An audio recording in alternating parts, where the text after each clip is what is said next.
How y'all doing? Welcome back to Nightbreed Gaming. Nightbreed here. Let's take a break from Jared. I don't want this channel to surround Jared completely. Sure, we're gonna keep making fun of him. Don't think that means I'm gonna let him off the hook. Oh no, you're still gonna come under scrutiny from me. I just don't know how Green Ranger and Christ and Dog Lover. I don't know how you guys do it. How do you like make so much Jared content? I would blow my brains out. Like I've seen so much, it's driven me insane. But reason why the Jared video is taking a while. New information has come out against him and his friends that defend him no matter what rape threat or death threat he makes, and will even make their own with him. So the video's gotten, let's just say, bigger. I'm probably going to scrap it and restart and just focus on that topic in particular because there's so much of it and I don't want to skip anything. So instead of the Super Jared video, we're going to be doing a series of Jared videos over a period of time. But for right now, let's do something that has nothing to do with Jared. In fact, this is the last time we mention Jared's name.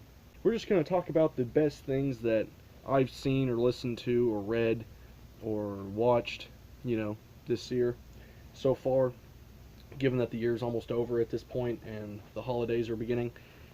Just some Christmas gift ideas, some things that if you're an aspiring writer, because remember I said I wanted to center this around writing, this channel. I want writing to be a fundamental foundation for this channel, not the other guy whose name I'm not mentioning anymore. So we're going to go over the best movies, video games, songs, books that I've indulged in this year. They don't necessarily have to come out this year. It's just this is my first time experiencing them, or I haven't experienced them in a really long time, and I just got familiarized with it, and now I've fallen in love with it. So these are the best things that I've seen, played, read, or listened to this year. Enjoy.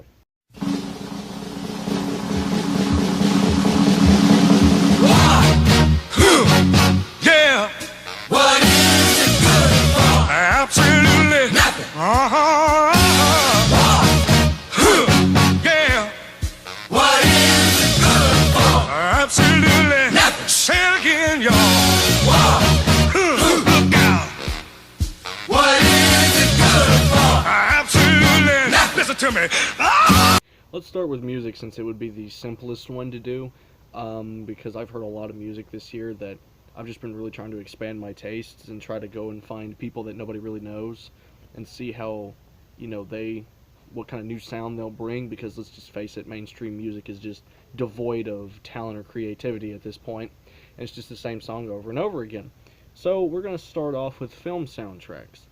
Now, a film soundtrack, I've heard this one before, because if you live in the South like I do, you had to have seen Oh Brother, Where Art Thou?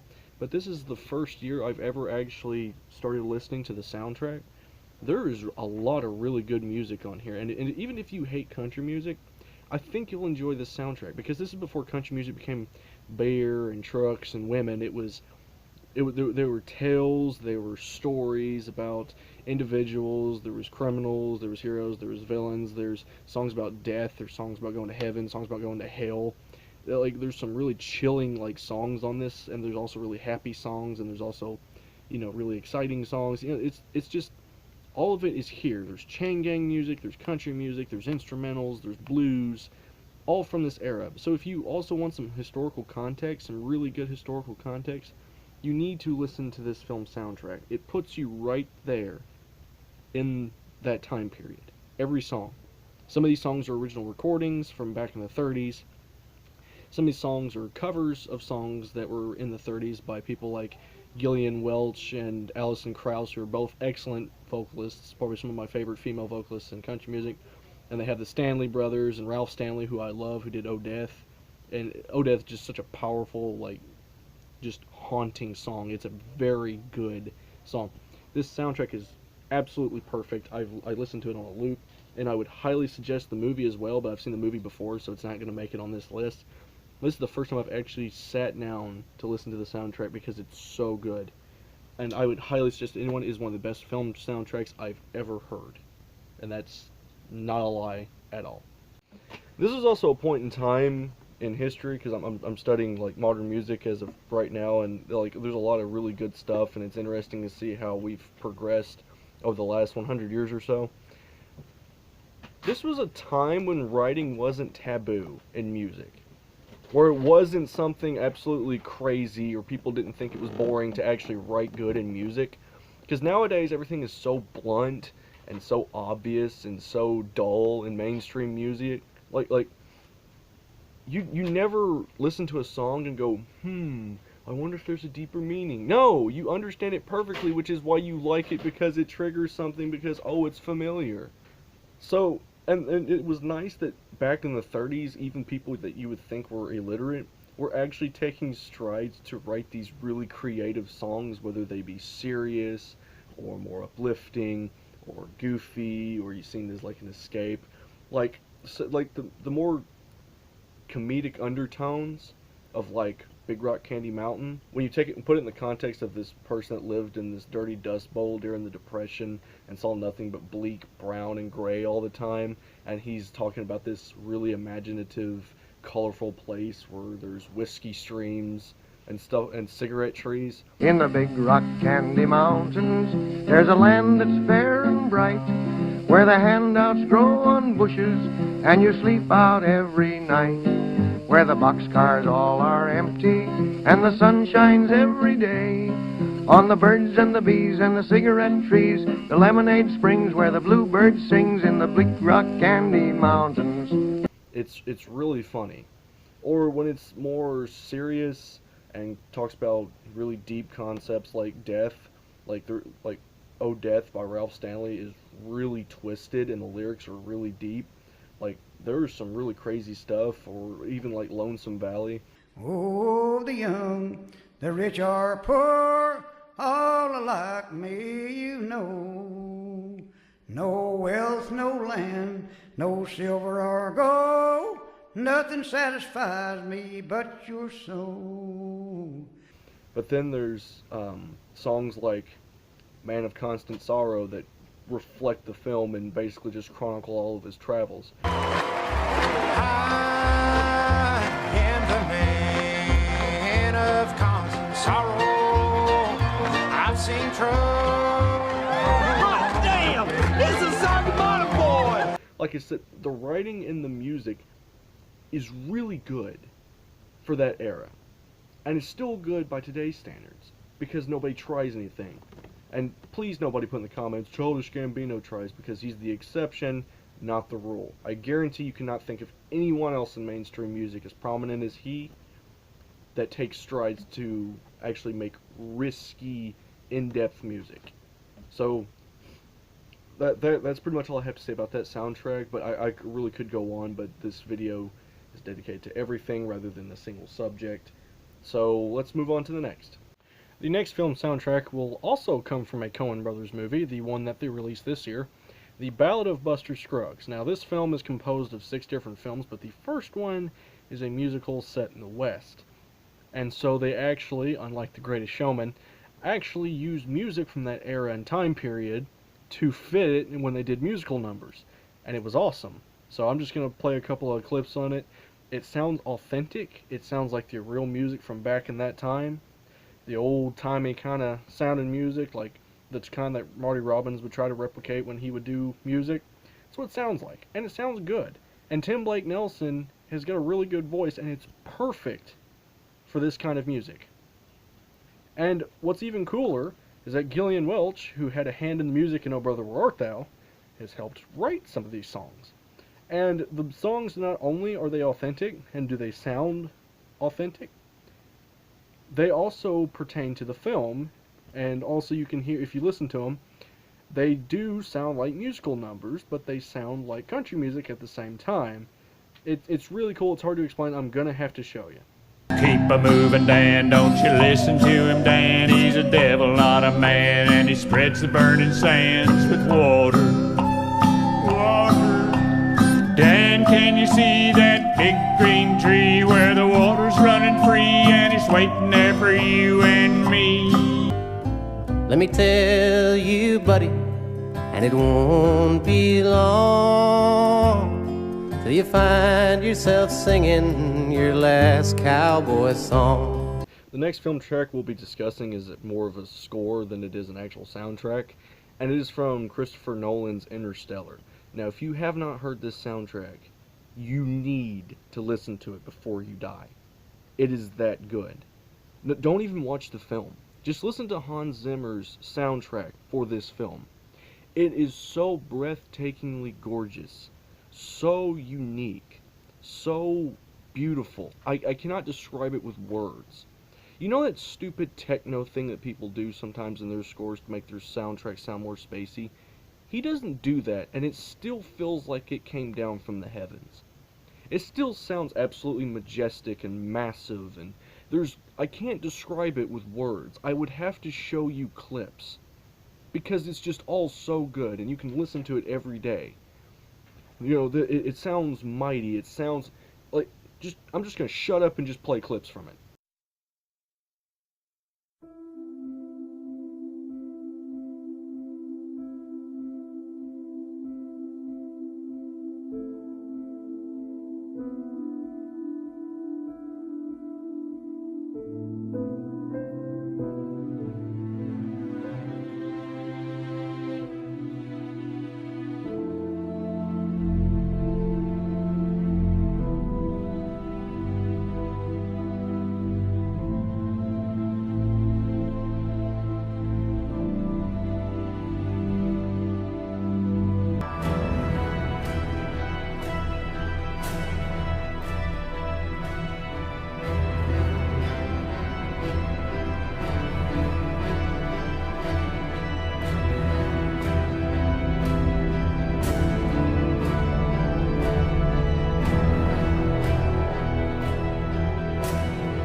Just search it on YouTube, download it on whatever device you have, or just buy a physical copy, it doesn't matter. You just need this soundtrack in your life.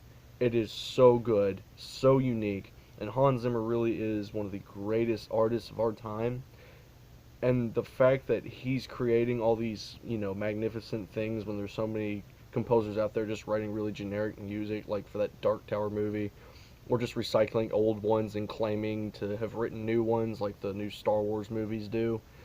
It's nice to have someone like Hans Zimmer constantly creating new sounds, like for Interstellar and Dunkirk. And for our next soundtrack on this list, Pirates of the Caribbean, Dead Man's Chest, and At World's End. Now, I have heard bits and pieces of these soundtracks over the years, but I've never actually sat down and listened to them.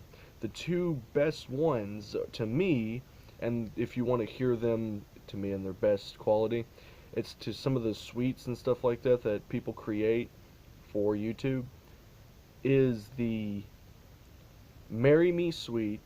I'll put the link in the description. And the Davy Jones suite. Both of these perfectly encapsulate these two movies' soundtracks. And they are the best two soundtracks in the entire Pirates of the Caribbean franchise. But you need to listen to them as well. They're really good, and I'll just play some clips of them as well right here.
some really good stuff. Seriously, just go check it out if you've never actually sat down and listened to any of the Pirates of the Caribbean soundtracks.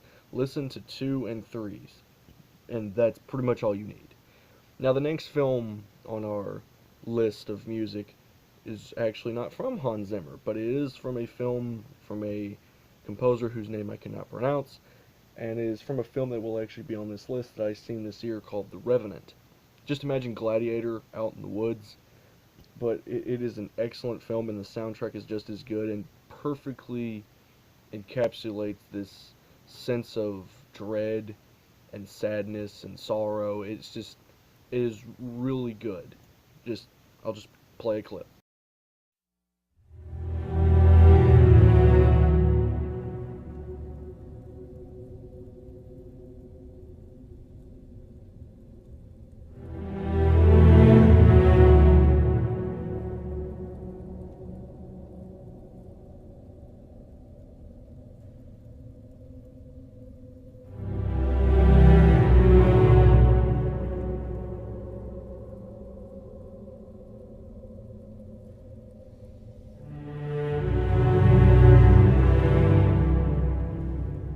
But yes, very good as well. And then the next soundtrack after this it's officially one of my favorite soundtracks ever. Also from a movie that will be on this list, series of movies actually, is, hope I'm pronouncing this right, Ennio Morricone's, I know I pronounced that wrong, score for the Dollars trilogy, for the Man with No Name trilogy, whatever you want to call it. The Fistful of Dollars, For a Few Dollars More, and The Good and the Bad and the Ugly. All three of those films have excellent soundtracks, and they all sound very unique, and there's a different style to each one. There's very experimental music in there, and you can see where people like Hans Zimmer took some of their inspirations. Not to mention, these are just excellent movies with excellent music. I've downloaded so many tracks from them because I love his music, and I love the movies as well. It's one of my favorite trilogies ever. So we're going to play a couple of clips because we've got to move this video along. It's going to be an hour long. Hopefully not. Wait, go, go. Go, go, go, go.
And last but certainly not least would be the soundtrack to the Lord of the Rings trilogy. And I'm only going to play one track from it because it's the only one I have downloaded, and I'm just too lazy to go and download more. And it's my absolute favorite track on there, and it's just absolutely awesome. It's like the best villain theme ever. It's the Nazgul March from the first film. Enjoy.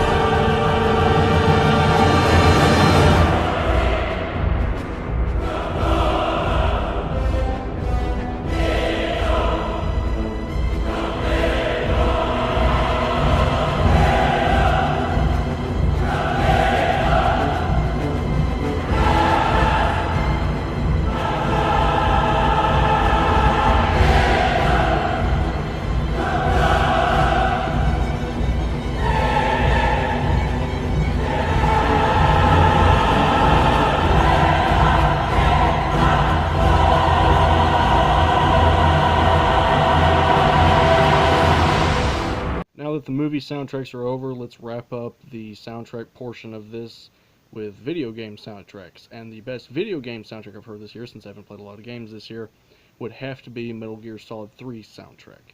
Now, every song is good. The themes are good, but like the 3 songs in particular that I absolutely love would have to be the Snake Eater main theme. And anybody who knows anything about Metal Gear knows the Snake Eater main theme.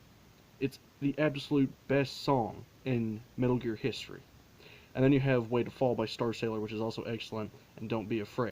Like the soundtrack for the Coen brother films, there's singing in these, so I can describe the writing a bit better. The other songs pretty much just tell their own story. It's about how you feel when you listen to it. But the songs in these games directly reflect what's going on, but are also good songs in general. Like, Way to Fall directly reflects how the player feels, how Snake feels after he pulls the trigger, and spoilers if you haven't played a game that's over 10 years old, kills the boss, which is essentially was a mother figure to him. So with lyrics like "I need to be alone while I suffer" are just really powerful, and you really don't hear any songs like that nowadays that have with lyrics that have weight like that. But yeah, that's lacking in pop music now. There's no impactful lyrics, there's no well-written lyrics, there's no lines that really just hit you and make you go, wow. They make you think, they put you there. And they're so well-written, they use creative language, you know, and they mean more than they appear to in face value. Pop music doesn't mean that anymore. It's just all face value. And the moment you're done with it, it's done forever. Why do you think you hear so many kids go, why are you listening to that song? It's old. It could have came out last month, and it's old now. But Way to Fall is not one of those songs. And when it starts playing in the end credits after you kill the boss, it hurts. Because the same way it hurt to kill the boss. Because it directly reflects how Snake is feeling, how you were feeling, because you didn't want to kill her either. So, with lines like, "I need to be alone while I suffer," is so good. It's such a great line. And it sucks that we don't have anything that can even come close to that in modern mainstream music. I'm just going to play clips of all 3 of those songs now, and we'll finish up this section of it. What a fear in my heart, but you're so supreme. I give my life, not for honor, but for you. I see your face, I feel your sadness, I feel your pain inside of me. But they won't show. Oh, I've got something in my throat. I need to be alone while I suffer.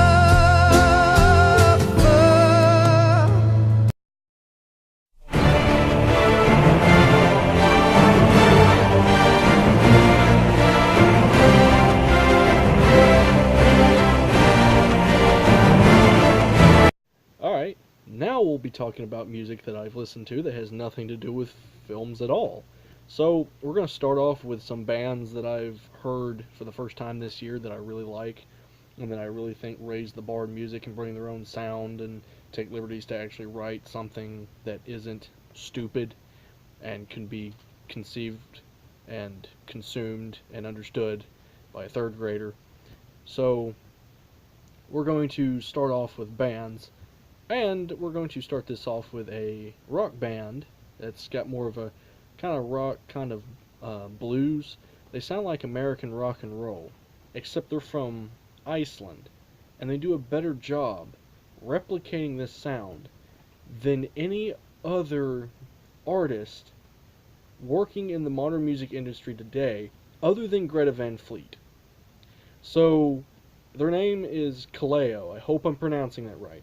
but they have really creative songs, and their songs sound different song to song.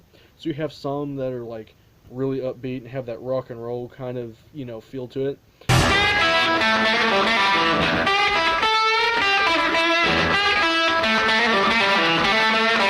Then you have some that are just blues. Well, they thought they were made for each other. Won't be thinking of one another. And then you have some that are a combination of both. And way down we go, oh, oh, oh, oh, oh, way down we go. And, you know, and it's really nice. And they also have a couple of songs that's in their native tongue and uses very unique instruments from that area. And they're really, really good. I would highly suggest them. They're Kaleo is the name of the band. Look them up on YouTube. Listen to some of their music. They're very creative. They have very unique music. And they only have about half the fame of any music artist in mainstream music today. And it's a shame because they're really good. They're definitely probably my favorite band that I've heard this year. They're really good. That's it. That's all that needs to be said about them. The next group is a band that's very similar to Kaleo, except they lean a bit more towards the blues, jazz, and swing side of music, opposed to the rock side. They still have rock in their music, except it's got a bit more jazz, got a bit more soul, got a bit more, you know, and it's also because the person that is the lead singer is of African descent, obviously. So he's got to bring some of that into the style of music they have, and it's a really nice sound. If you've played Borderlands 2, you at least know this song.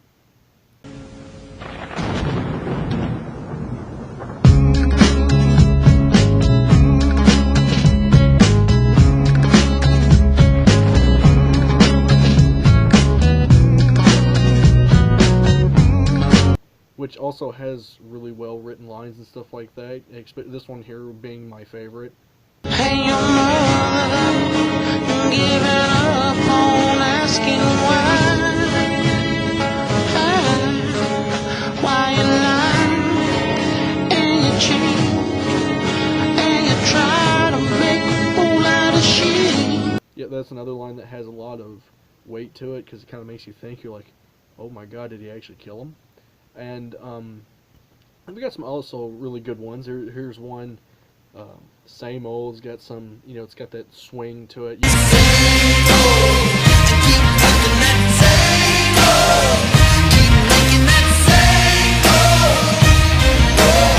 Songs like Be Mine and Curse Me Good.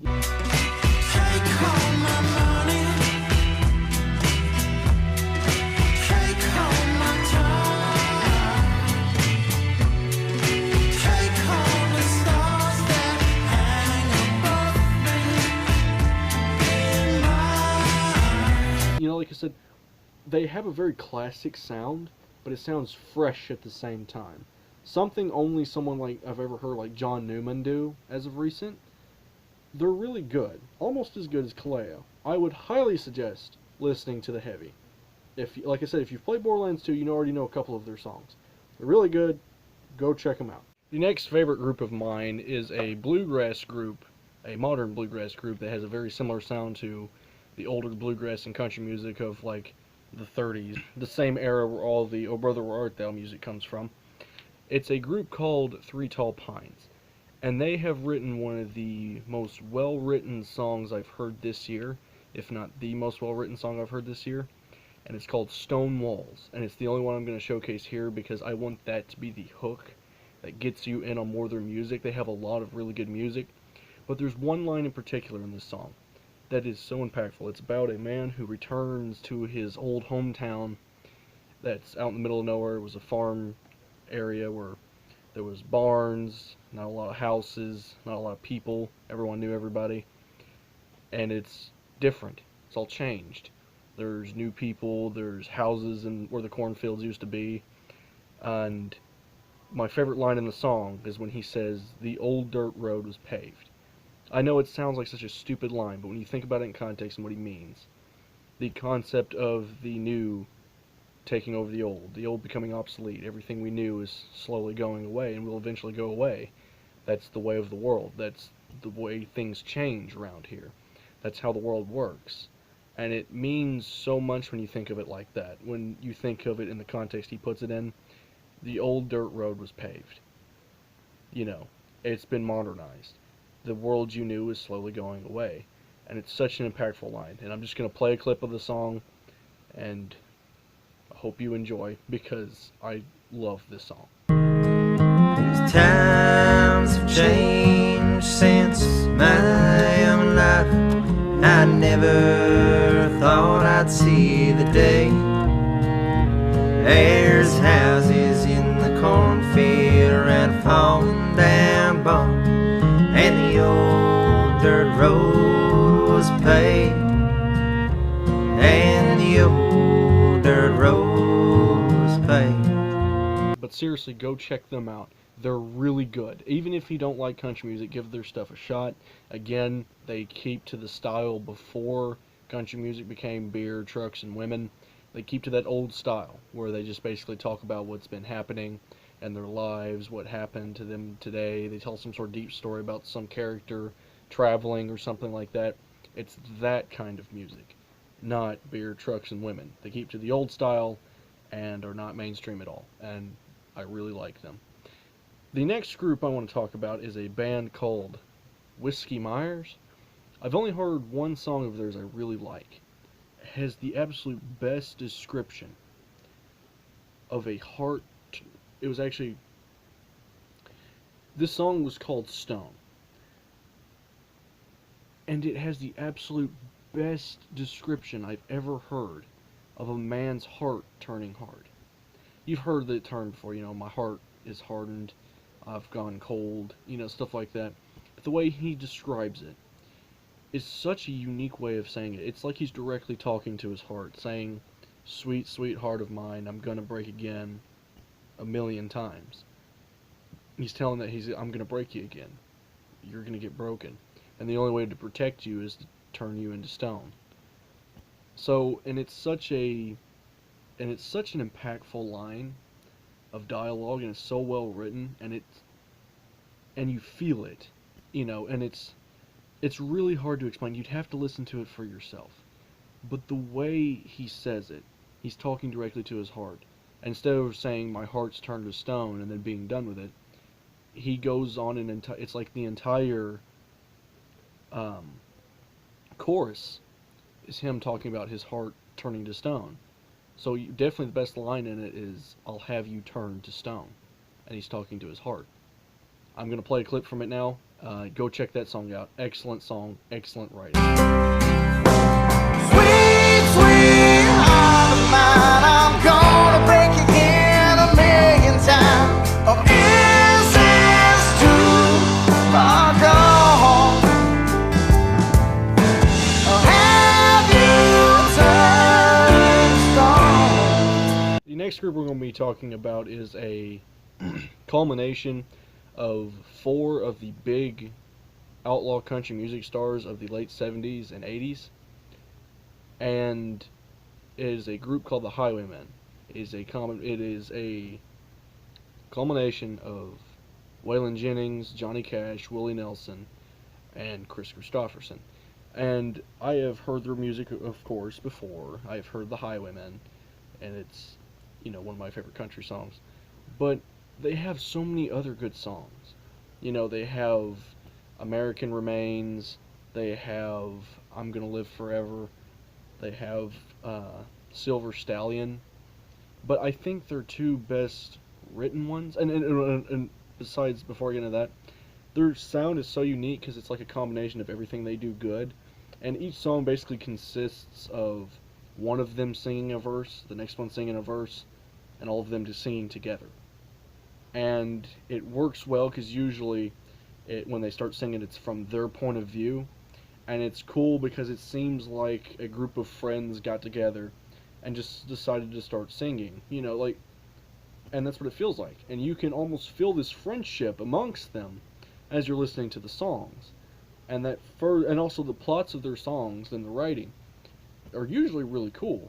Like, my favorite one, I think the most well-written one, other than Highwaymen, which, if you don't know, is about a group of 4 cowboys in the afterlife who have all died of various ways, and they're all talking to each other and telling each other their stories.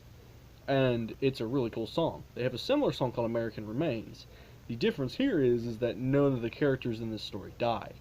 They're all still alive, and they vow to write again. And I love this song.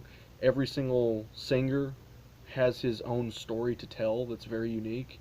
Johnny Cash was a shotgun rider for the San Jacinto line.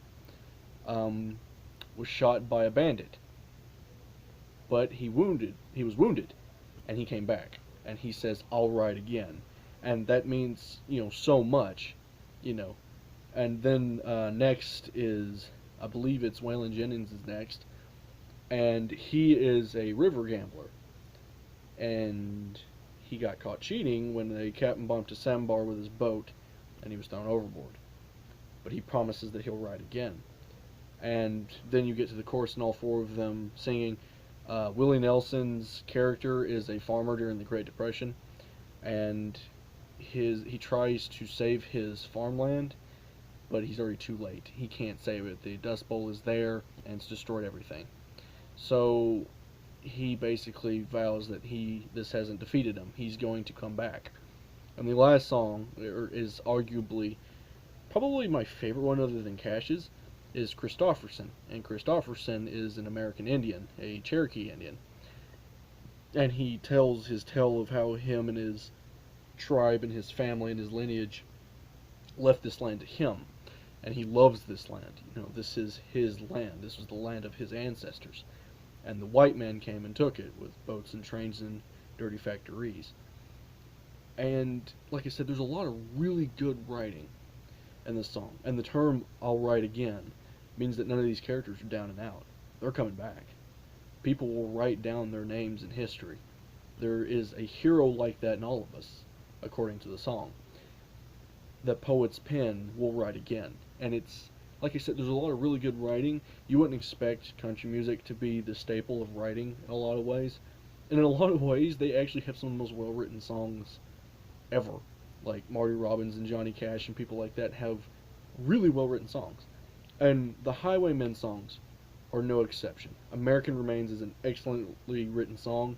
I would highly suggest listening to more of their music because they're really good, especially if you're a fan of any of these 4 or all of them.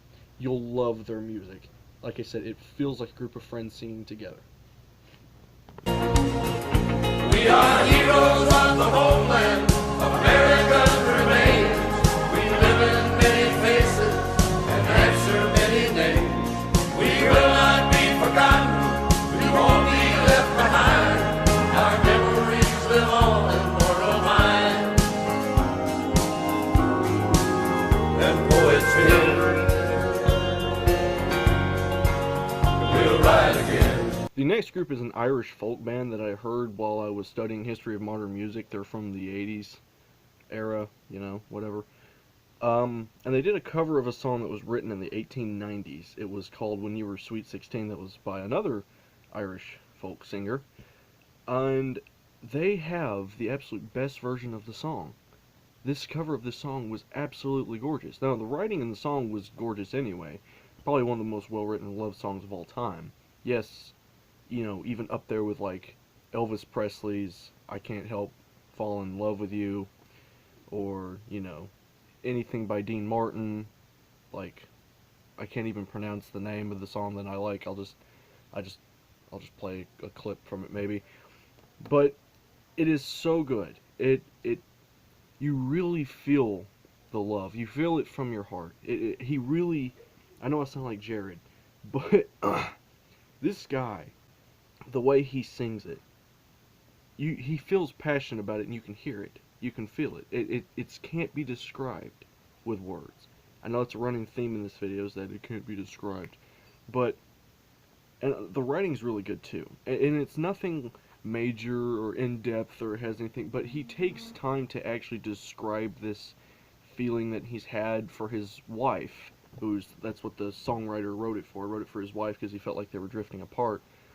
And so he just wrote a song about his wife and told her that he still loves her as much as he did when they were both 16. So I'm just going to play a clip from the song because I do think this is one of the best love songs I've ever heard. I love you as I've never loved before. Since first I saw you on the village green. Come to me in my dreams of love alone. I love you as I loved you when you were sweet, when you were sweet, 16. Now, when I say create a new sound, what do I mean? What I mean is that taking something in music and doing something we've never heard before. How many times in a pop song have you heard about what they were doing last night at some club?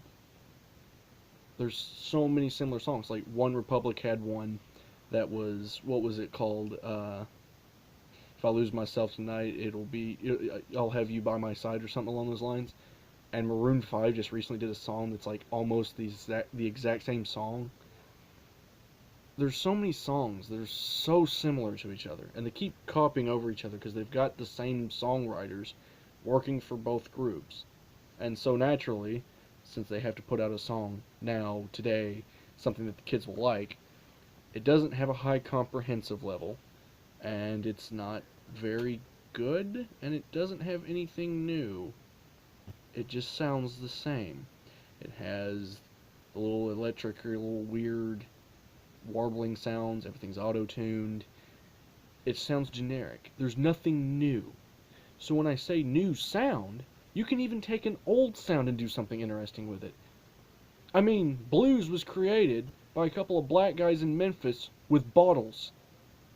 Do not tell me that you cannot create something new, that we've created everything there is to be created. Because I will laugh in your face, because you do not know what you're talking about. So, here's a group that has done that, and this will be the last band on here. After that, it will be individual artists. And that group is called Poor Man's Poison. Imagine if you could, if you took the lead singer of Nirvana and put him in a bluegrass band, but kept the same style of rock. Basically Nirvana, except he's a bit more countryer, you can hear it in his voice. And everyone is holding bluegrass instruments. And they're just completely like banjos. It's even got some Madarachi elements thrown in there. Like I said, that's something unique. That's something I've never heard before. I dubbed it bluegrass rock. Because it's bluegrass, but it's got that same modern rock style that you hear from groups like Nirvana. So I'm just going to play it, not even going to describe it, because it's like, you have to hear it for yourself. It's very unique, and I wish there was more people trying something new like this. The only person I can think of off the top of my head is someone like Starset, who basically created their own branch of rock, called it cinematic rock. They basically did the same thing, Poor Man's Poison, except it's bluegrass rock. It's basically a modern rock band, except you took everyone's instruments away and gave them a banjo, a harmonica, and some guitars, acoustic guitars. So I'm just going to let the song play because I really like this band. The first song is called Providence, and I'm going to play the next one. And like I said, they actually have some really good writing as well. I think the Providence is a catchier song. I actually think Greedy Man is better as far as writing goes. A lot of really good lines in that. So I'm just going to play Providence first. Oh, my weary soul, we met your kind before. Set fire to a soul, and oh, sweet Providence, come save us from ourselves, from hell and consequence. See what I mean with that unique sound? It doesn't really sound like anything you've quite heard before. Very unique. And it's a really cool sound. It's a really cool concept, and I hope they do more music in the future because I really like what they have to bring to the table. It's something no one's really tried, and I love it. So Greedy Man is the one I think is their most well-written one. Greedy Man is, of course, about greed. Duh. It's basically about a man who is greedy, and they're basically insulting him and telling him, I bet you got it all figured out with that, big old trophy house. My favorite line in the entire song is after it's all over, and the music's kind of died down just a little bit because the chorus just finished, and he says, let me let you in on a little secret. There's nothing you own worth keeping. And one of my favorite songs is actually in the chorus, and it's around here the greedy man ain't nothing but a fool, and his money ain't nothing but a cemetery tool. And around here the greedy man is you. And like I said, it's really good. And I'm just gonna play a clip of it now, and we'll finish this section of bands up, and we'll go to solo artists. And after that, we should be pretty much done with the video. It only took 40 minutes. Well, there ain't nothing wrong with a little bit of money, but it might do you some good if you went hungry now. See, round here the greedy man ain't nothing but a fool, and his money ain't nothing but a cemetery tool. Around here the greedy man, it just won't do, and round here the greedy man is you. And way down we go. The first solo artist on this list is probably my favorite one of the year. I don't know if you necessarily call him country, but we'll call him country. He's not mainstream country, though. He's got a very unique style to his own. He tells stories very similar, I wouldn't necessarily say very similar, but a lot like Johnny Cash and Marty Robbins do. These old western ballads, or these tales about, heroes and stuff like that, except they're a lot darker and a lot grittier. Like, I think his most well-written song is, and it also has, like, one of the best written lines I've heard in a song this year was his song, The Whistler. And this song depicts a Vietnam, I don't know if it was Vietnam, it predicts a soldier coming back from a particular war. And he can't fit back into society. And he feels like he's going insane. He feels like he's losing himself. And, there's a lot of, the best line in the song to me is when he says, step aside, let the whistler through. And it's one of those things that shows that the whistler is this feared character. This is somebody that people are intimidated by and are very afraid of. And his behavior gets worse.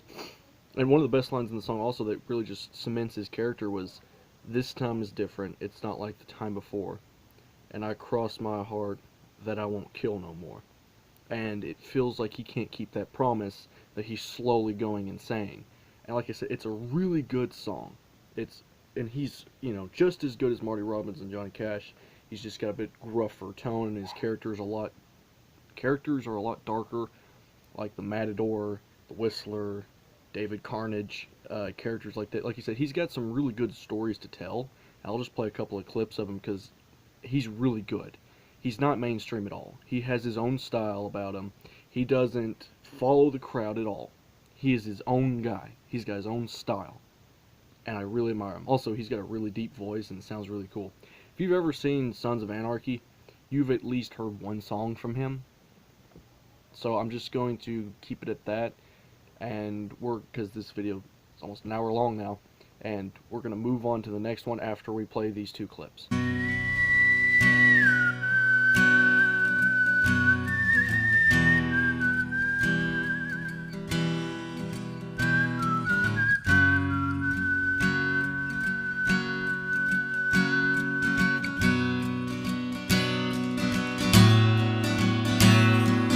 This time is different.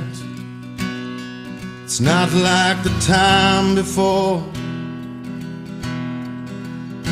Well, I cross my heart that I won't kill no more.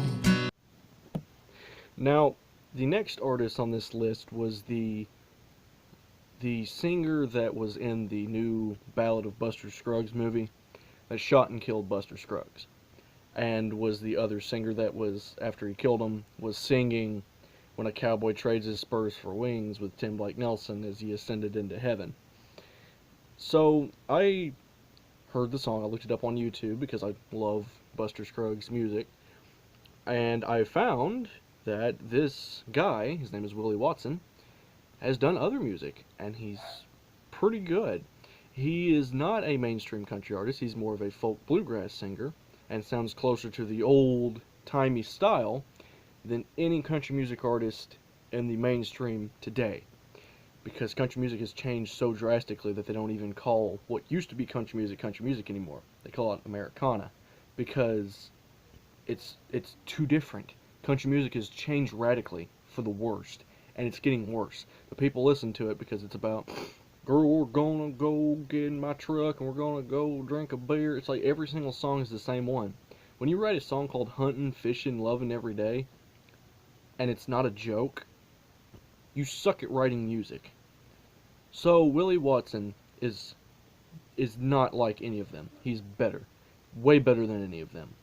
And he has a song that I really like. He did a cover of Midnight Special, which was actually a cover that CCR did first of one of the first blues artists from back in the 30s, which was one of the predecessors to rock. It was because of that man that we have rock and roll today. And he did a song called The Gallows Pole, and it's really good. I really like it. His voice kind of reminds me of the guy that sung, I can't remember his name off the top of my head, The Cat's in the Cradle. His voice reminds me a lot of that. And it's a really cool song. He's got a really cool voice, and he really does a nice job setting up the atmosphere with this song, and it's also got really unique instruments. It's just him playing a guitar, and he's got a harmonica around his neck. It's a very simple song. See, sometimes I love songs that feel like massive events, like Hans Zimmer. Like something massive and epic is happening. But sometimes, I like it being brought back down. I like it being brought to basics. Just raw vocals. Or just a single guitar. You know, sometimes it just, being simpler is better. Sometimes too much is too much. So songs like this bring back to basics. Same thing with like chain gang music, or pirate shanties, or older country bluegrass music where they only had one banjo. I really like it, and Willie Watson really does a good job replicating that style. So I'm just going to play a clip of Willie Watson's The Gallows Pole.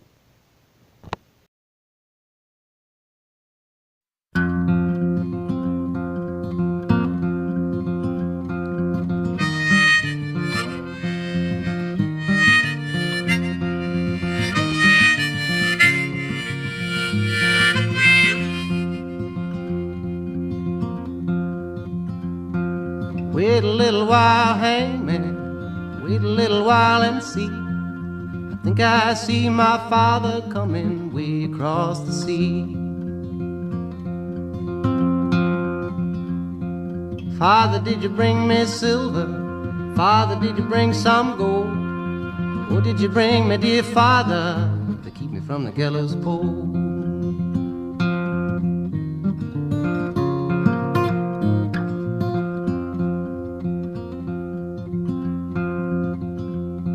I didn't bring no silver, I didn't bring no gold. I've come to see you hanging from the gallows pole.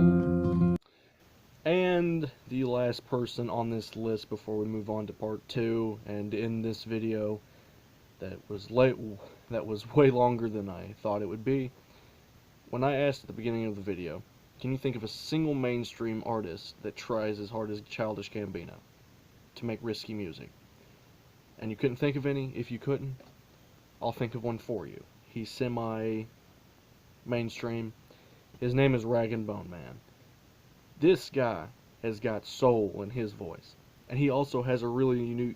He also has like a really unique sound to his music. It's very bassy, and you do the, you could head bob to it. It sounds really good. I guess the kids say it hits hard. But his voice has got so much soul to it. Not to mention his song Human has really good lyrics in it. Some people got the real problem, some people not a lot, some people think I can solve them, but Lord heavens above. Really good. And he's really a diamond in the rough. He's really he's one of the only exceptions to this rule that everyone in mainstream music sucks. He's that one guy there that kind of gives us hope. Him and somebody like John Newman. And I really suggest, if you haven't heard his song Human already, go check Rag and Bone Man out.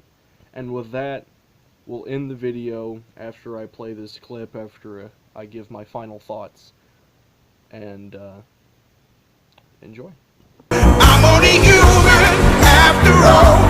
I'm only human after all. Don't put the blame on me. Don't put the blame on me. I am sorry for keeping you this long. I did not expect it to take this long. I was actually expecting to go through all of the mediums today. The books, the games, the movies, all of it. But I only got through music on this one. Other parts of this video will be coming out, and they're probably all going to be this long, because I have a lot to say about some of this. Keep in mind that this is all it was just my opinion. This wasn't really an in-depth review, it was just how I felt, and it's also completely unscripted, as you can tell. I just wanted to say that I don't feel like anyone who likes any of the music that I said I thought sucked was wrong for liking it. I don't think anyone's wrong for liking any of those songs. It's perfectly okay if you like them. But I feel like mainstream music objectively has lost its quality. There's very little risk-taking with trying something new as far as instrumentals, some sort of new style that an artist might have never tried before. Like you had someone back in the day like Elvis Presley constantly trying something new and doing new genres, or someone like Creedence Clearwater Revival was constantly doing new things and new genres and stuff like that.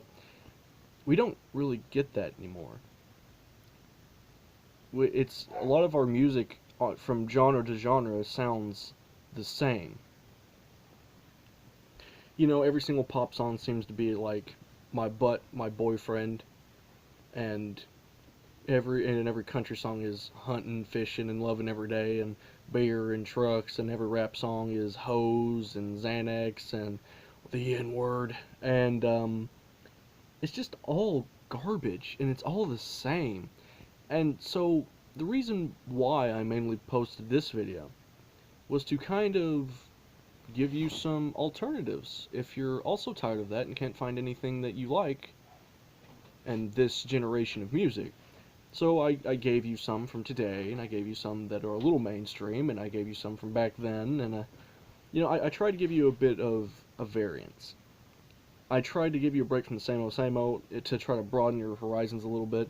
Maybe you walked away from this liking one of the songs and wanting to check them out, and maybe you didn't. Maybe you think I'm completely wrong and that music is perfectly fine and I'm just a hater that's out of touch.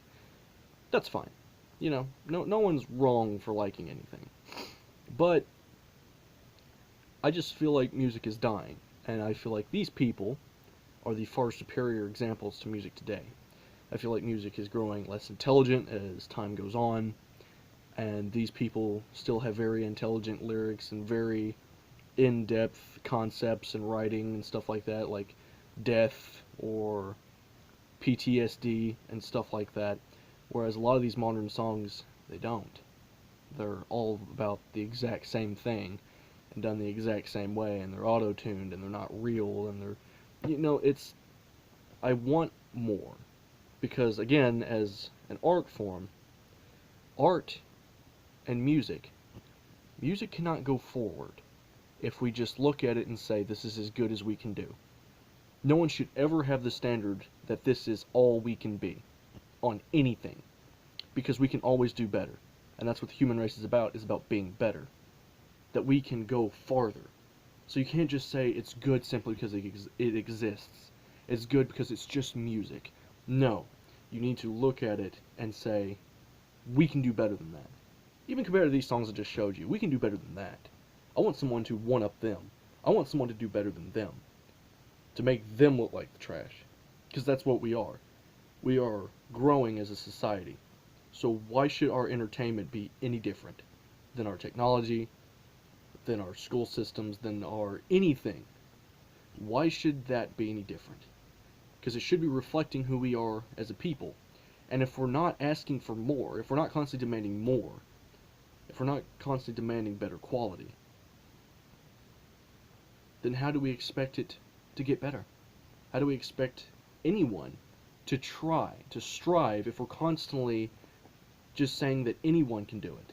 If we're constantly just saying anything passes, and that anyone who tried really hard, it doesn't matter because you're just throwing in the category with the rest of them.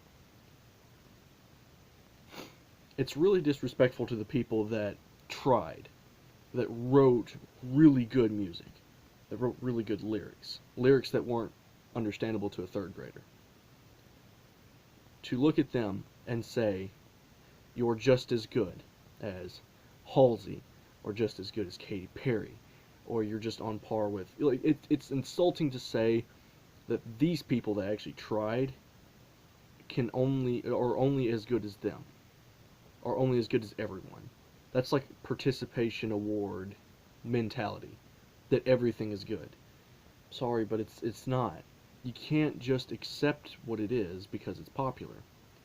Demand more. Say, no, I want more from this. I want better writing. I want riskier music. I want somebody to try something new, create some sort of new sound. I want creativity to thrive. Take your PS Vita and start smacking on the back of it and create something new. Anything. Do something awesome. Like Starset created cinematic rock. Poor Man's Poison did bluegrass rock. Blues was created by a couple of black guys with bottles. Hans Zimmer literally did the soundtrack in Sherlock Holmes with a broken piano and a broken guitar. And he made an awesome soundtrack with it. You have no excuses.